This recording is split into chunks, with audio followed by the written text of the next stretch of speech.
So what's going on, guys? My name is MrDalekJD. Thank you for joining me, where in this video I'm going to be giving you some tips and tricks on how to survive for higher rounds in the zombies map Shadows of Evil on solo, but a lot of these tips can be also brought into 4-player co-op as long as you have a team who are willing to cooperate and who are willing to just strategically plan things out and know how to get some of these stuff done. Now, I made a video a few days ago where I'd done a Dr. Monty's factory gameplay video, and I also mentioned that I got to round 50 on Shadows of Evil, and a lot of you guys requested me to show you gameplay of round 50, so I'm going to explain my best methods onto surviving higher rounds on the map, and also my round 50 gameplay, showing you guys exactly what I've done. Now, the most important thing in this map to surviving to high rounds, in my opinion, is making sure that you have the new wonder weapon, and I have a detailed guide up on my channel on how to get that. You can find that in the description for the playlist link, but that is a lifesaver. It's honestly one of the best guns that has been added into zombies in a very long time. It can take out entire trains,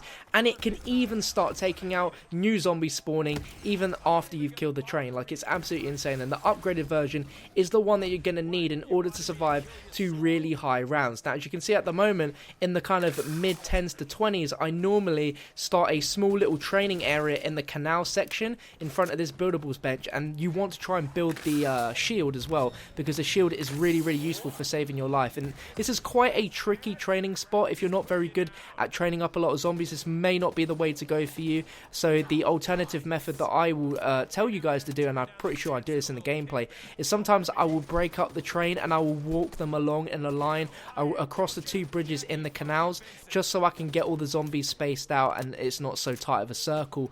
But I do normally do this little training area where I circle up the zombies around the canal and I spray them with my automatic weapon in order to get a ton of points, so I can keep hitting the mystery box to try and get myself little Arnies, to get ray gun, and also just to keep playing on to try and get more points so I can get perks and upgrade my guns. Now, a lot of the wall weapons in Black Ops 3 are really good. Like, I'm saying the COD, the VMP, the Vespa. There's just a ton of wall guns which are really good, and even upgraded can be insanely powerful. So before I get a ray gun, I typically like to get the Man of War or the COD, and I will normally pack-a-punch that and try and get the turned ability or perhaps the thunder wall. If this makes no sense, I made a video yesterday covering all the pack-a-punch upgrade abilities. You can actually pack-a-punch your gun more than once and get like elemental abilities which change your gun, which is really good. So the wonder weapon I have a detailed guide on my channel on how to get, but once you get that gun, you are literally set for life. The perks that I have for solo that I think you guys should definitely get is quick revive, because obviously you'll get back up if you get downed. Juggernaut, so you can take more hits, you have more health. I then get Widow's Wine as well, because it really is a lifesaver just in case you accidentally get trapped in a corner. The zombies will be encased in webs and they won't be able to get you. It's also quite a fun little thing to see, and you can also make crawlers because you get Semtexes. And then finally, and the fourth perk is normally a little bit tricky because I keep switching up between a load. So if you have, for instance, the new wonder weapon and you don't really care too much about a fast reload, then you can get stamina, because running around with this wonder weapon is a little bit slow, so stamina allows you to be really quick. But normally I'll change this out and I'll get speed cola, just as I really like the fast reload. Now, I'll train up here for a little bit, but towards the like 20s and 30s, I'm telling you guys now, the Rift is the easiest place to train on this map. If you're playing solo, you are going to have a absolute blast playing down here, as it's without a doubt the most open area in Shadows of Evil, because it's a very tight map. There's not a lot of open areas, but this one is the biggest by far. It's very easy to predict the zombie spawns, and you can very easily just keep running around in circles, and by no time at all you'll notice a whole horde of zombies behind you. And this is where the wonder weapon comes into effect. You have all the zombies behind you, you shoot a black vortex near your body, and all of a sudden all the zombies will get sucked in and the entire train will be wiped out.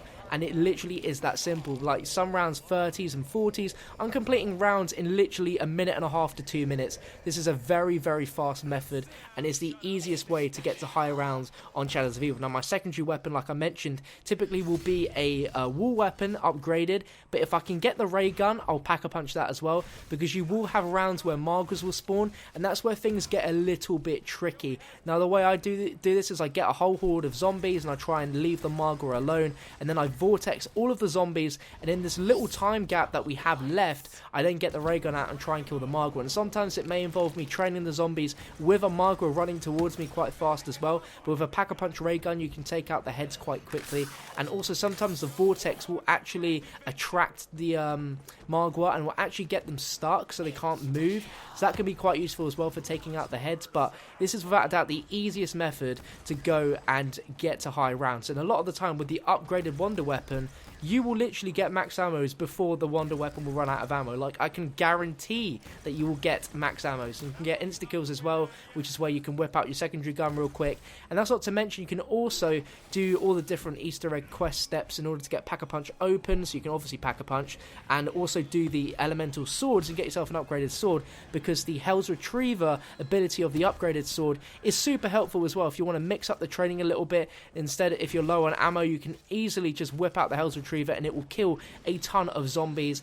And when you use the black hole gun, you will get at least half of your sword ability charged back up from a whole entire horde, which is very, very useful. Now, this guide may not necessarily go well when it comes to co-op play, but if you use the mix of the canal location and the rift location, you should definitely have a much easier time on Shadows of Evil than just staying out in any of the other areas, because it's just not really great spots to be on. I mean, you can do the burlesque training around that area at a push, but you will have a lot of zombies coming up in front of you. But the rift is the most safest method to do in zombies, because it's the biggest open area. You just have a lot of things available to you, and this new wonder weapon will honestly save your life. If you ever get trapped in a corner, you just shoot the gun. If ever you're like just walking to a load of zombies, they start hitting you, just shoot the gun and you literally will get out of any scrape. It is very, very good, and it is makes the map so much easier, as it is quite complicated. But I have a ton of tutorials on my channel